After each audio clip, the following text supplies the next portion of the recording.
L'intemporalité veut dire les circonstances peuvent changer, le temps peut changer, mais nous, nous continuerons toujours à produire des fruits.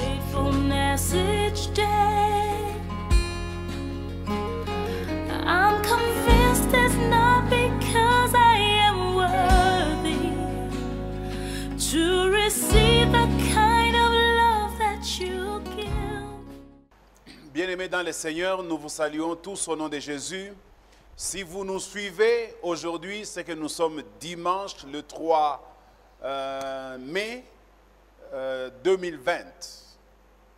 2020 qui est une année de l'intemporalité pour l'église Bread of Life. Je vous salue tous au nom de Jésus, vous de l'église Bread of Life et vous tous qui nous suivez de partout dans le monde, recevez nos salutations et nos considérations distinguées. Aujourd'hui, j'ai intitulé le bref message que je vais vous donner en ce début du mois et que j'ai intitulé comment ou le comportement d'un homme de Dieu devant les temps difficiles. Le comportement d'un homme de Dieu devant des temps difficiles. Je répète encore, le comportement d'un homme de Dieu ou d'une femme de Dieu devant des temps difficiles. Nous allons lire deux textes de la Bible. Nous allons commencer avec 1 Corinthiens chapitre 7, le verset 26. Où on commence alors par 2 Timothée chapitre 3, du 1er au 5e verset. Ça dépend de la technique. Je vais essayer de lire à l'écran.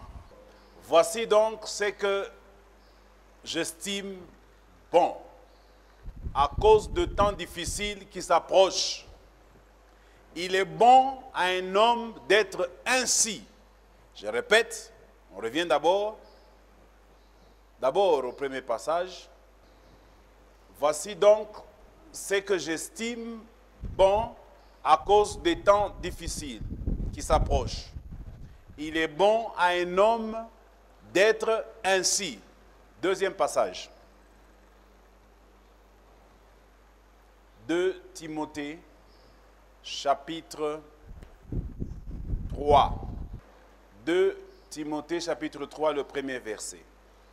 Sache que dans les derniers jours, il y aura des temps difficiles, car les hommes seront égoïstes, amis de l'argent, fanfarons, hautains, blasphémateurs, rebelles à leurs parents, ingrats, irréligieux, insensibles, déloyaux, calomniateurs, intempérants, cruels, ennemis des gens de bien, traîtres, emportés, enflés d'orgueil, aimant le plaisir plus que Dieu, ayant l'apparence de la piété, mais régnant ce qui en fait la force.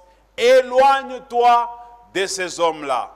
Bien-aimés dans le Seigneur, nous avons intitulé notre message, comme nous l'avons dit, ça sera un exercice que nous allons faire.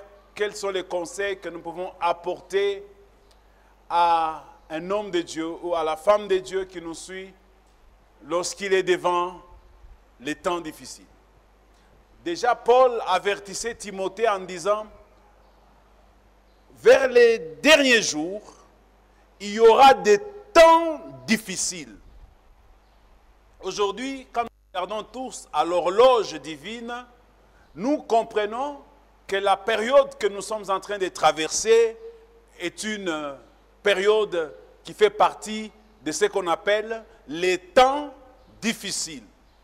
Alors, quand les temps difficiles arrivent, ce sont des temps où la foi de plusieurs est mise à l'épreuve.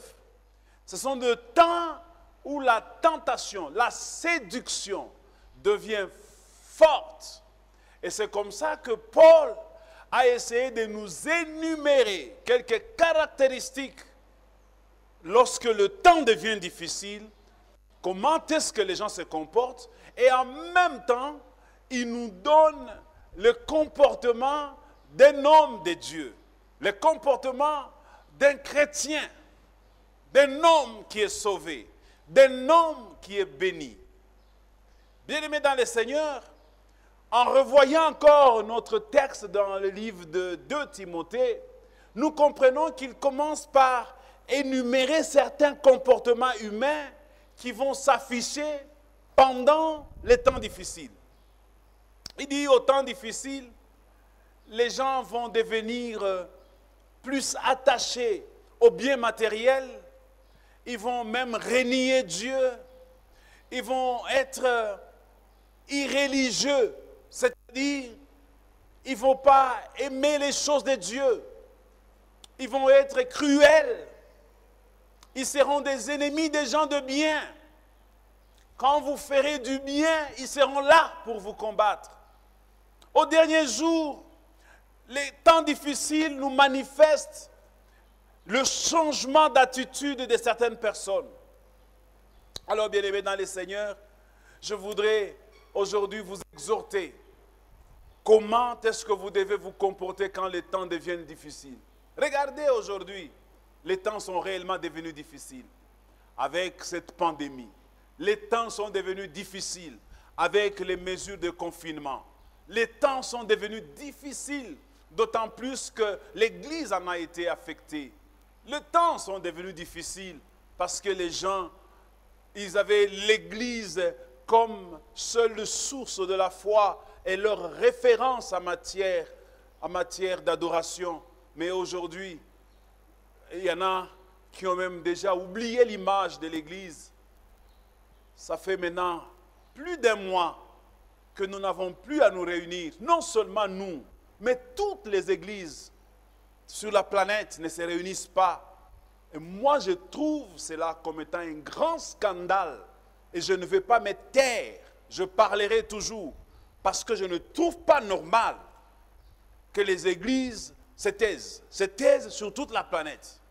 Je trouve ça anormal. C'est comme ça que moi, personnellement, je n'encourage pas le confinement. Je n'ai pas peur des autorités. Je défends ma foi. J'ai cru au Seigneur Jésus.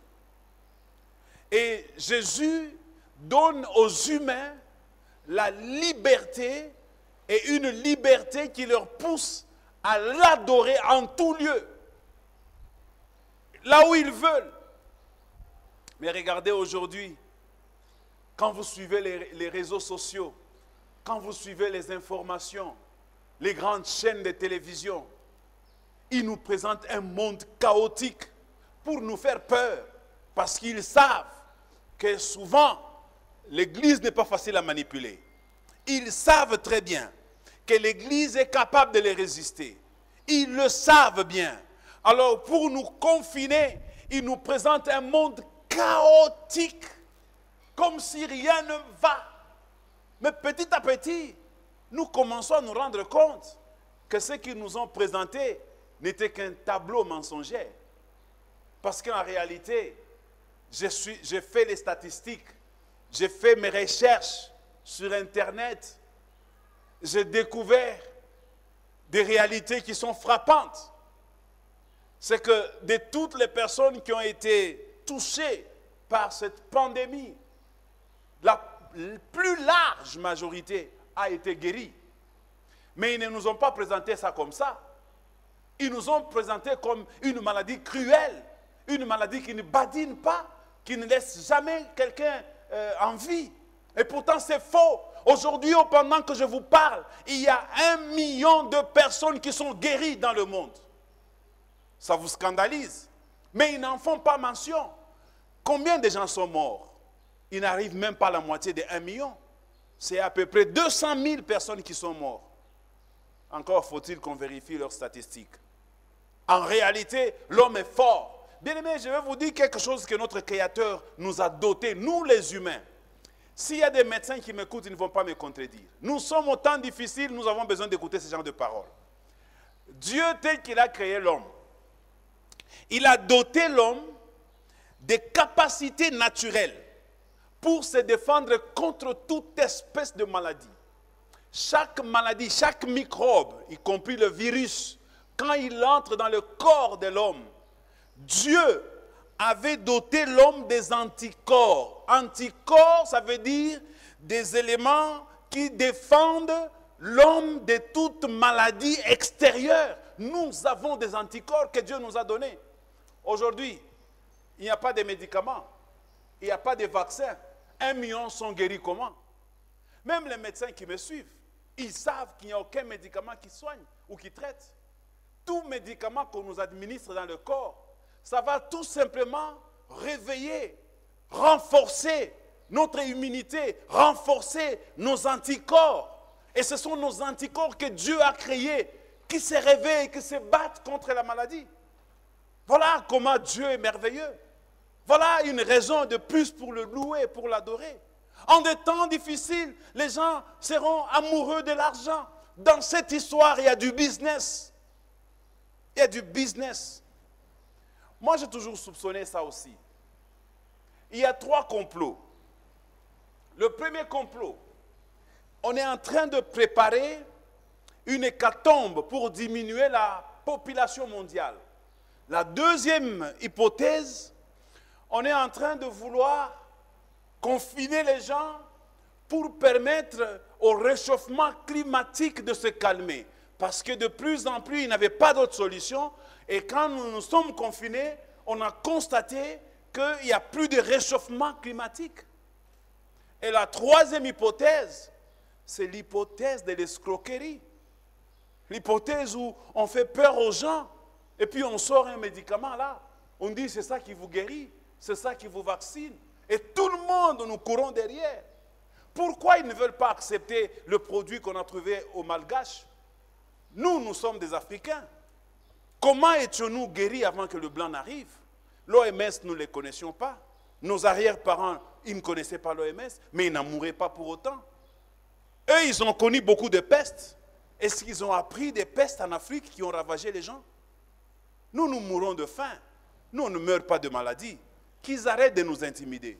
Et encore, moi, je dis, dans un moment comme celui-ci, qu'est-ce que nous devons faire?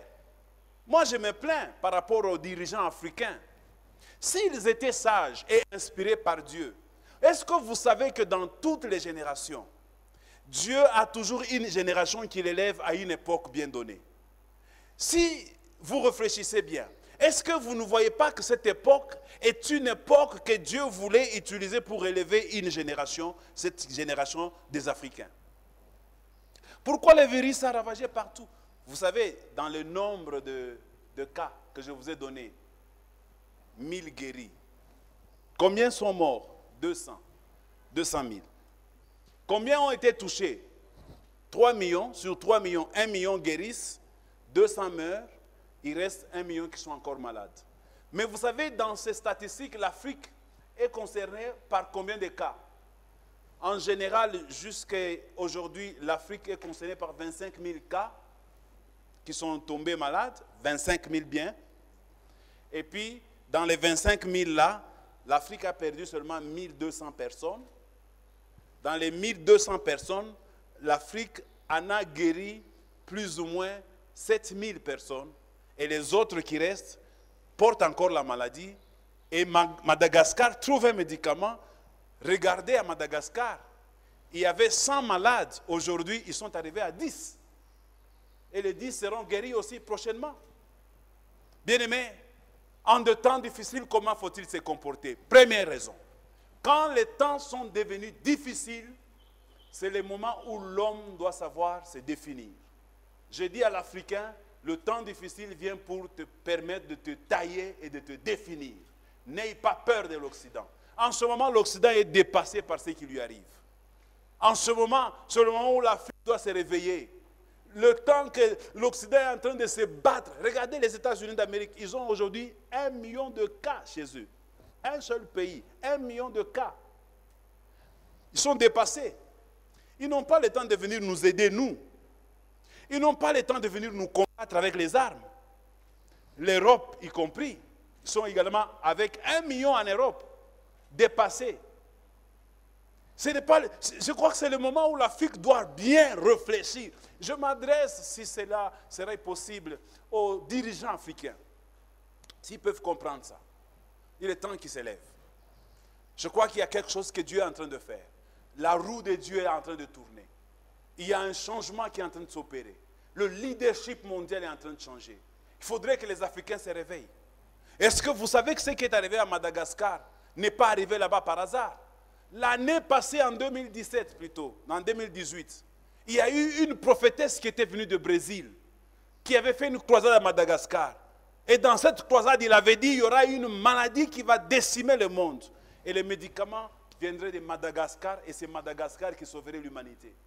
C'est comme ça que vous voyez le président de Magache est devenu presque fou, parce qu'il a reçu une prophétie de Dieu. Bien aimé dans le Seigneur, voilà le genre de prophétie que nous devons reconnaître. Premièrement, en des temps comme celui-ci, l'homme de Dieu doit devenir capable d'affronter les défis.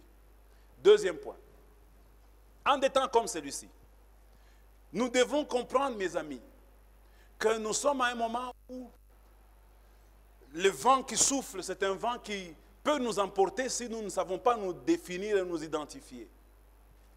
Je m'adresse à vous qui me suivez. N'ayez pas peur et ne paniquez pas. Dieu est de notre côté et il sera toujours de notre côté. Dieu nous défendra, nous protégera et il ne permettra pas que l'ennemi puisse prendre le dessus sur nous.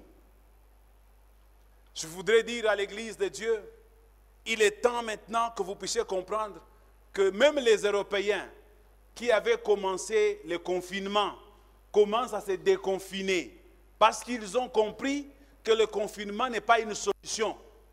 Parce que si le confinement était une solution, ils seraient encore confinés. Le confinement n'est pas une solution. La solution, c'est celle qu'ils viennent de prendre maintenant. C'est de sortir et de se battre contre la maladie. Comment voulez-vous qu'un ennemi vienne chez vous et vous ne vous défendez pas? Vous allez vous confiner, vous allez vous cacher, vous laissez à l'ennemi le pouvoir de dominer sur vous, de régner sur vous. Pourquoi intimider la population? Donc la deuxième attitude que je vais vous donner, c'est celle-ci. Évitez d'écouter n'importe quoi.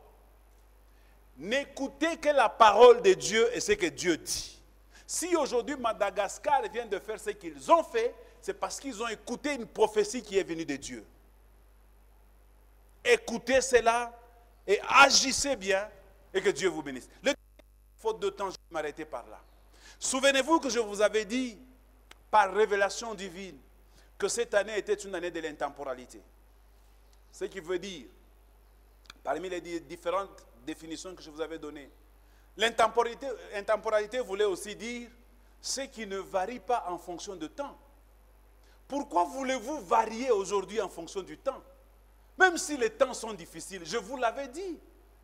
Même quand ça sera difficile, même quand il y aura la sécheresse, vous ne serez pas concernés. Que voulez-vous? Pourquoi avez-vous peur? C'est le moment. J'ai prié pour certaines personnes que Dieu exauce ma prière. Quand le confinement va terminer, quand les gens vont revenir à la vie normale, quand ils vous verront, vous, ils seront étonnés de voir ce que vous êtes devenu. Ils se diront, mais c'est depuis quand ça a commencé? Tu as fait comment? C'est quand les gens dorment qu'il faut agir. C'est comme ça que travaillent les sorciers. Les intelligents réfléchissent la nuit pendant que vous dormez. Les gens qui réussissent dans la vie réfléchissent pendant que tout le monde dort. En ce moment, l'humanité est en train de dormir.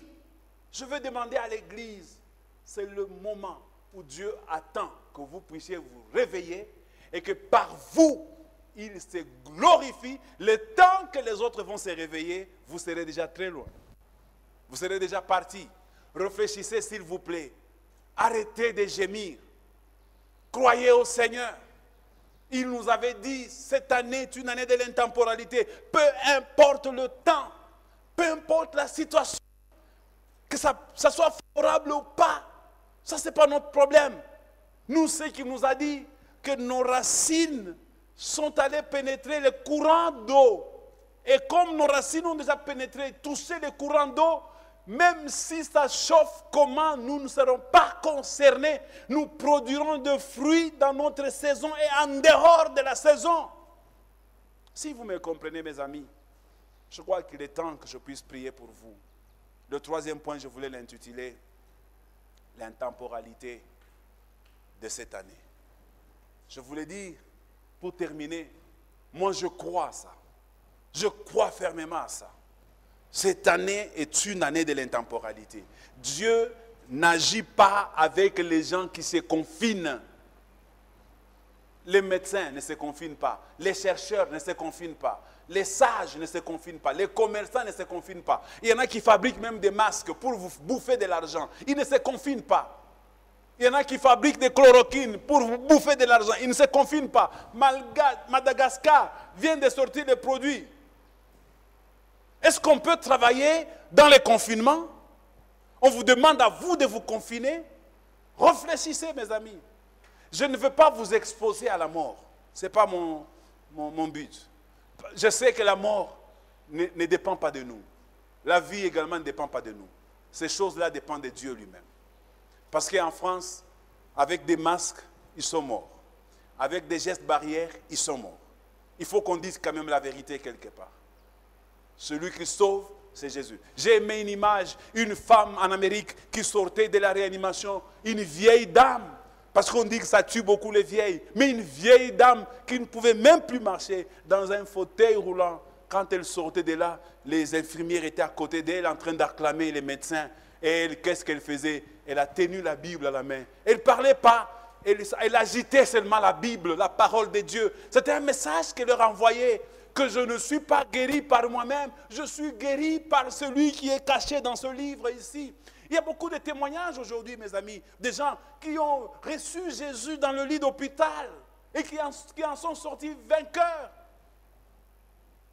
J'ai lu un autre témoignage, un homme a dit, il était seul parce que quand tu es dans cet état-là, tu ne reçois plus des visites. Même les gens qui viennent, ils peuvent s'arrêter juste à la porte. Il se disait, Seigneur, j'ai besoin aujourd'hui que tu me guérisses. Il a prié, et envoie-moi quelqu'un, mais les pasteurs ne peuvent pas venir, je le sais, mais envoie-moi quelqu'un qui puisse prier pour moi. Effectivement, Dieu a envoyé quelqu'un. Vous savez qui?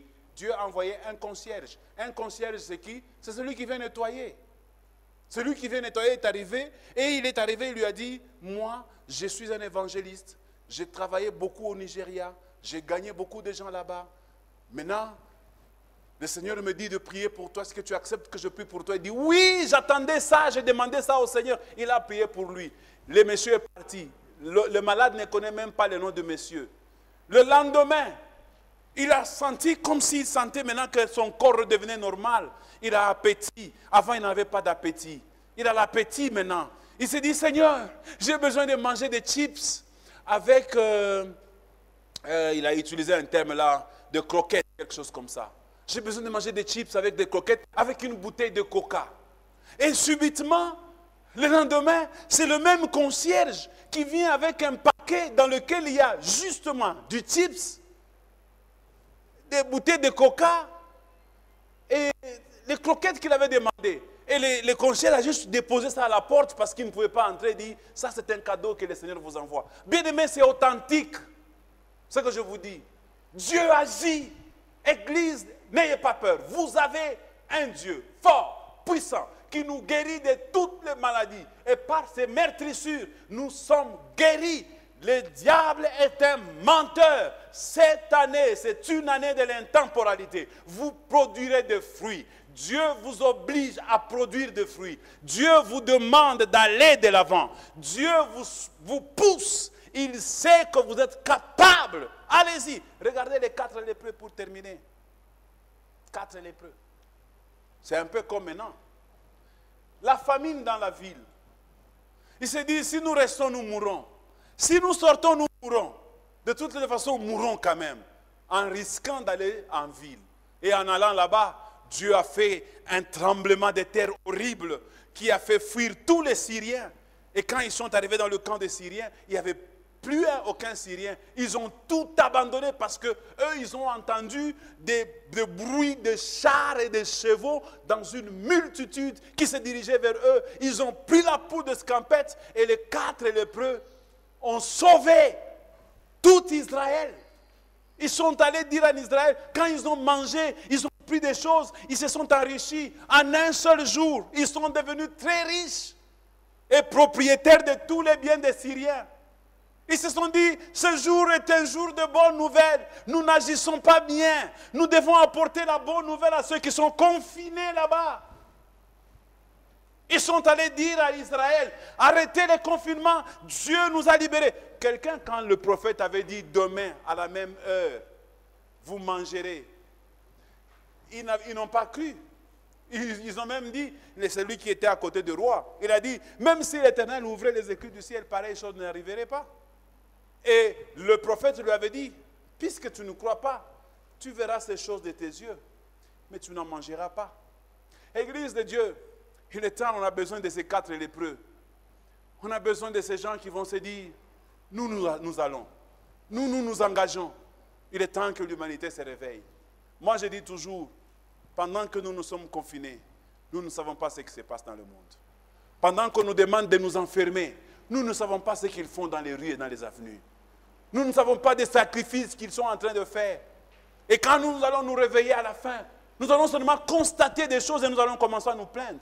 Cette année, Dieu me dit de vous dire, c'est une année de l'intemporalité. Vous devez produire des fruits dans des moments difficiles comme celui-ci. Le temps difficile ne doit pas vous faire reculer.